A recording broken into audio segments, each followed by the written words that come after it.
여러분 안녕하세요 롱장입니다. 요새 이제 바닥이다 찐바닥이다 이제 다시 올라가는 얘기 많이 나오시죠. 그리고 반면에 희망 고문하지 마라 아니 설레발치지 마라 이런 얘기가 팽팽히 맞서고 있는데요. 그거에 대해서 좀 말씀을 드리고 싶어서 영상을 켰습니다. 시청하시기 전에 구독하기 좋아요 멤버십 부탁드리고요. 멤버십은 매주 토요일 라이브를 진행하고 있습니다. 여러분 잘 지내고 계세요?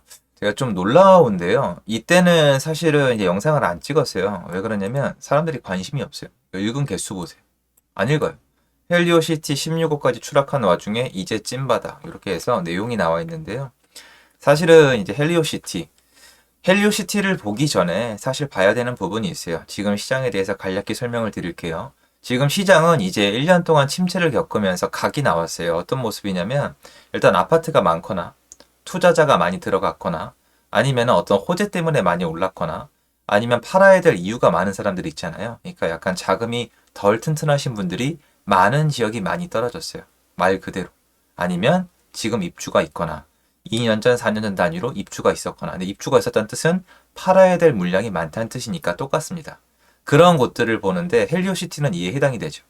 헬리오시티는 원주민분들이 취득가가 굉장히 싸세요. 그래서 약간 양보하는 구간이 좀 넓기도 하고요. 세대수가 많다 보니까 매물이 많기도 하고 송파 자체가 아파트가 많이 있습니다. 그런데 헬리오시티는 투자자가 많이 들어가 있잖아요. 투자자들이 죽어나가는 시장은 투자자가 다 죽고 나면 끝나요. 그런데 실수요자가 많이 있는 곳이 있습니다. 대표적으로 잠실에 엘리트가 있죠. 엘리트라고 해야 될까요? 임대사업자가 많긴 하지만 그래도 실수요가 많고 지금은 토지거래 허가구역으로 묶여있기 때문에 실제 거주할 계획이 있는 분만 살 수가 있는데요. 얘네가 사실 거래가 다시 되기 시작한 거는요. 지금이 아니에요. 11월 달 정도부터 시작이 됐고요. 근데 그때는 이제 매가가 힘을 못 썼고 12월부터 가시적으로 회복이 되기 시작을 했고요. 지금은 이제 금매가 거의 다 거쳤고요. 엘스 갔다가 이제 리센츠 갔다가 쭉 가시면은 이 온기가 퍼지고 있고요. 걔네가 다 퍼지고 나면 또 잠실 5단지나 아시아 선수촌이나 이쪽으로 사람들이 가겠죠. 뭐 아시아 선수촌은 약간 별도긴 한데 그런 것 때문에 놀랍게도 한국 경제에서 찐바닥 얘기를 하고 있습니다. 자, 제가 오늘 영상을 킨 게 지금 찐바닥이라고 얘기하는 걸까요? 아니에요. 이거 보시면은 전 이렇게 검색을 해봤어요, 여러분. 찐바닥이란 단어에 대해서. 많아요. 이런 것도 있어요. 정부가 이런 부양책 내놓으면 집값이 찐바닥이다. 어떤 거냐면요. 이런 거예요. 뭐냐면 어떤 전문가분이 말씀하신 건데 옛날에 이제 그 어떤 대책이 나와서 뭐 양도세나 취득세를 봐주면 찐바닥이라고 얘기를 하신 부분이 있거든요. 옛날 과거의 역사를 얘기한 거예요. 과거의 역사한 거. 근데 제가 쭉 읽어보니까 글쎄요. 그러니까 틀린 말은 아닌 게 그 당시에 찐바닥이 됐죠. 그 당시에 정말 여기까지 가서 이런 정부 정책이 나와서 결국 찐바닥이 됐는데 사실은 시차가 있었어요. 여기 이제 유명하신 분이잖아요. 유명하신 분이고 참고로 저는 이 선생님한테 뭘 배우거나 얻지는 못해요. 저는 잘 모르겠습니다. 근데 유명하신 분이니까 어쨌건 간에 요런 게 나오면 찐바닥이라고 했는데 뭐 예를 들어서 옛날에 미분양이 16만 5,500호인가? 16만 5천호까지 갔었는데 그때를 좀 말씀을 하시는 것 같은데 지금 미분양 이제 7만 호 향해 달려가고 있거든요. 그러니까 현 정부에서 만약에 10만 호가 넘어가고 막 그렇게 되면은 비슷한 부양책을 낼 수도 있지만 똑같은 결과가 나올지는 지켜봐야 되겠는데 요거는 기사를 읽으시면 예전에 시장이 이렇게 안 좋아져서 이런 부양책을 셌더니 조금 지나서 다시 올라갔다라고 생각이 드시는 거예요. 요런 것도 있죠. 요건 증시예요, 증시. 증시의 저점에 대해서 말씀을 하신 건데 언제라고 마치겠다라고 박사님이 말씀하신 게 아니라 이러이러한 게 있으면 역사적으로 이러이러한 게 있으면은 이런 게 바닥이다라고 말씀을 하신 거예요. 근데 문제가 뭐냐면은 이 찐바닥 있잖아요. 찐바닥에 대해서 역사가 똑같이 반복된 적은 없어요. 그러니까 저도 이론만 알고 있는 거예요. 찐바닥으로 간 이유가 적어요. 여러분 왜냐면은 예전에 비슷하게 반복된 건 있어요. 옛날에 참여정권이랑 지난 정권이랑 비슷한 점은 많은데 제가 제 영상 통해서 여러 번 말씀을 드렸잖아요. 지금 시장에 이 거래량 있잖아요. 지금 이제 800건 나올라나요? 600건대였잖아요. 30% 올라봤자 800건대고요. 1000건 이상으로 언제쯤 올라올지 모르겠어요. 저는 이제 조만간 올라올 거라고 보고 있긴 한데 어쨌건 지켜봐야 되겠죠.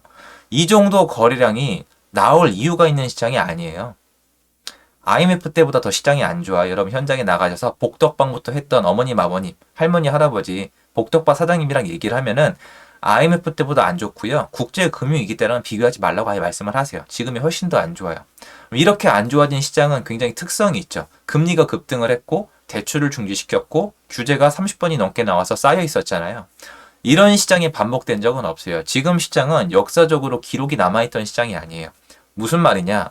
찐바닥, 진짜 바닥이 언젠지 알 수 있는 데이터가 없다는 거예요.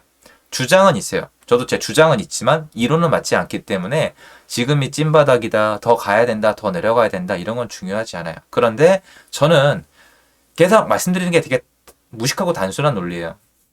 이건 있어요. 제 경험을 그대로 말씀을 드릴까요? 이게 보시면은 하락이 몇 번 된 적이 있는데 2021년도 10월달 이후로 거래량이 줄었잖아요. 그때부터 금매가 나오기 시작한 건 맞아요. 그런데 금매가 거래가 안 되다가 2022년도 2월달에 거래가 되기 시작하면서 1차적으로 시세가 떨어졌어요. 근데 그때 그렇게 많이 떨어지진 않았어요. 그런데 쭉 가다가 2022년도 7월달 있죠. 이때 이제 양도세 중과 배제나 이렇게 다주택자 매물까지 나오고 멘탈이 나가면서 완전 대폭 떨어지면서 쭉 떨어진 거거든요. 근데 저는 2022년도 2월달 이후로 나온 매물 중에 가격이 괜찮다고 판단한 것들이 있었어요.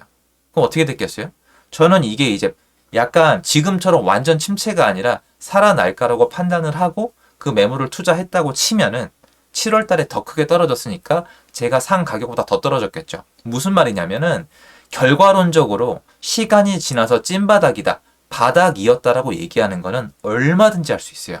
그리고 그게 찐바닥이었던 이유나 어떤 규제나 정책이 통했다고 얘기할 수 있는 거는 여러분도 할 수 있고 저도 할 수 있고 누구나 할 수 있고요. 그걸로 컨텐츠를 잘 만들면 사람들이 이런 이미지를 만들어줘요. 저 사람 미래를 맞추나 보다. 아니에요. 지금 그 누구도 찐바닥은 맞추지 못해요. 저는 지금이면 다 됐다라고 생각하는 사람이지만 데이터가 없어요. 지나봐야 알 수 있는데 많은 분들이 벌써 이제 논쟁이 시작이 됐어요.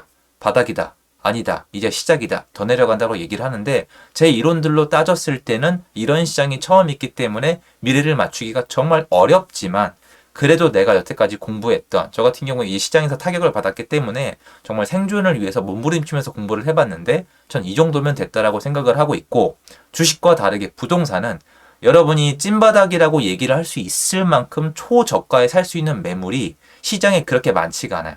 예를 들어서 10억까지 갔던 아파트가 6억이 됐다? 근데 현장에 나가니까 5억 5천짜리가 있다. 근데 그 5억 5천짜리가 없어질 수도 있고 여러분이 이걸 아예 못 잡을 수도 있고 출발 자체가 안 될 수도 있고 이거 갑자기 다시 6억으로 올라가거나 7, 8, 9억으로 올라갈 수도 있단 말이에요. 재화기 때문에 여러분이 살 수 있는 재화의 가격이 변한단 말이에요. 근데 주식 같은 경우에 그래프가 쭉 그려지잖아요. 하고 싶은 얘기가 뭐냐? 찐바닥인지 아닌지는 시간이 지나봐야 알고요. 모든 사람이 지금 하고 있는 얘기는 자기 이론인데 여러분이 제발 이건 하지 마시라는 거예요. 여기 기사 쓰시거나 지금 나와서 하신 얘기 있죠. 여러분. 이건 부탁이에요. 저를 포함시키세요. 여러분을 위해서. 이분들이 얘기 나와서 옛날 몇 년도에 이런 게 있었는데 이때는 이게 찐바닥이었다. 옛날에 이런 게 있었는데 이때 이런 정책이 나와서 효과가 있어서 이때가 찐바닥이었다. 되게 좋아요. 정리도 잘 돼 있단 말이에요. 여기 쭉 보세요. 여기 정리 잘 돼 있어요. 되게 잘 돼 있어요. 기사를 제가 봤을 때는 테마를 잡고 기사님이랑 같이 인터뷰를 통해서 잘 썼어요. 잘 썼어요. 진짜로. 쭉 보세요. 여러분 이거. 잘 썼다니까요. 일부러 쭉 보여드리는 거예요. 여러분이 딱 봐도 잘 봤죠. 하지만 그게 지금 이분이 찐바닥을 맞출 수 있다는 뜻은 단 1%도 아니에요.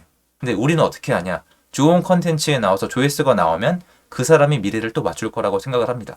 물론 가능성은 높을 수도 있겠죠. 그런데 이 시장은요, 여러분, 제가 감히 말씀드린 건데 깨졌든 성공했든 간에 오랫동안 시장에 머물면서 투자를 많이 해본 분이 타이밍을 딱 맞추지 못하지만 어느 정도 폭을 넓혔을 때 맞출 가능성이 높아요. 이건 제가 만나고 다녔을 때 이거는 확률이 굉장히 높아요. 근데 죄송한데 이런 분들은 실제로 투자를 많이 했을 수가 없어요. 전 안 된다고 봅니다. 그런데 실제로 많이 투자했던 분들이 지금 시장에서 어떤 얘기를 하고 있느냐 이거를 듣는 게 좋아요.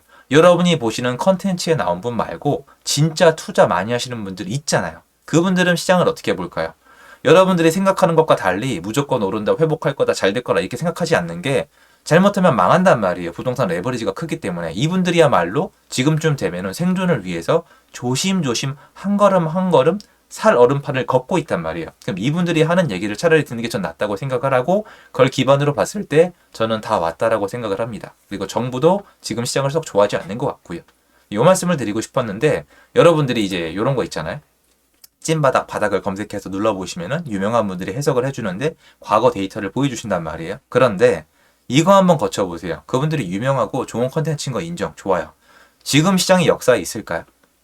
없단 말이에요. 없어요, 여러분. 이거는 제가 공부를 다 해봐서 압니다. 없어요. 없다고 전 결론 내렸고요. 그러면 요번에 찐바닥이나 미래 시장도 일단은 예측이 상당히 어려운 부분이 되겠죠. 얼마나 많이 내가 해봤고 시장에 나가서 지금 비비고 다니냐가 중요하다고 생각을 합니다. 전 그런 정보를 약간 공유하고 싶은 사람이에요. 도움됐으면 좋겠고요.